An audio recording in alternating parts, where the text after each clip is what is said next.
Veil's Edge, Book 1, The Seed, Part 1, Pandora's Gifts.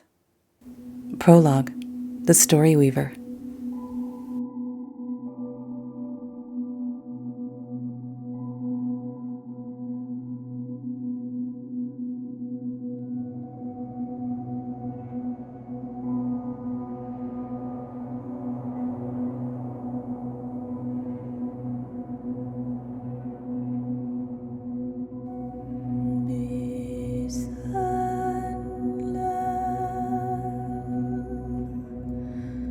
A hush settled over the children and adults sitting in the circle. The StoryWeaver, her kaleidoscope eyes bright in the flickering firelight, all other eyes fixed on her in patient anticipation, began.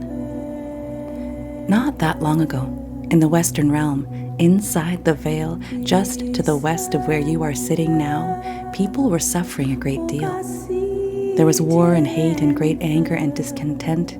People were enslaved in body, mind, and spirit, their bodies bought and sold, their minds were their prisons, their souls bound in the webs of their own making. They worshipped false gods like coin and power and chose to play games where there were no winners, believing what they were living was reality. And they turned on each other and themselves. They believed that there was not enough for everyone, so they took and stole and hoarded. Their families and communities became fragmented, broken, discarded, and the people harmed by the very things they created.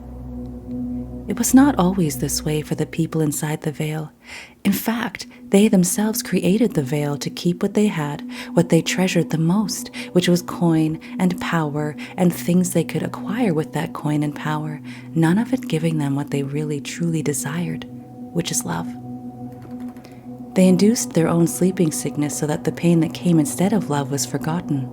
But in doing so, they forgot the songs of themselves and each other. They tuned out of the frequencies of the planet. They pulled the plug from abundance, joy, wonder, and health. They disconnected from the great mystery, from their very source of life.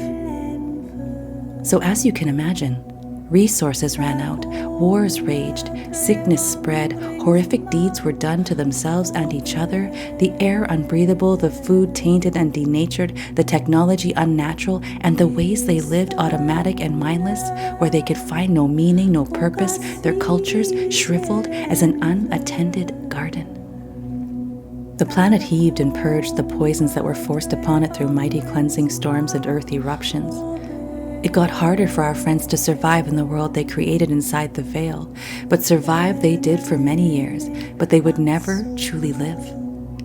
Their utopia became their prison, and it could not be sustained. The time came when everything they had built around them came crashing down. Their systems, their beliefs, their economy, their technology. The shell cracked, the veil thinning so they could see glimpses of the Eastern realm, and it was terrifyingly lovely. For the first time, those who took notice saw they could shed the sleeping sickness like the snake emerging from an old skin. With every death, there is a birth. This is a law of nature. And after the great collapse, the only thing that could come next was a new awakening, rising up in the deepest of sleeps to live awake in a beautiful dream, to envision, then create a world of possibility. We, my loves, we at Veil's Edge are both witnessing and stewarding this great awakening. So all of you, my beloved people, listen well. This story is not a tragedy, an epic adventure, a comedy, a happy ending, nor is it a cautionary tale. It is all of it, and so much more. This is the story of the people of Veil's Edge, our story, the ultimate, the quintessential story of love.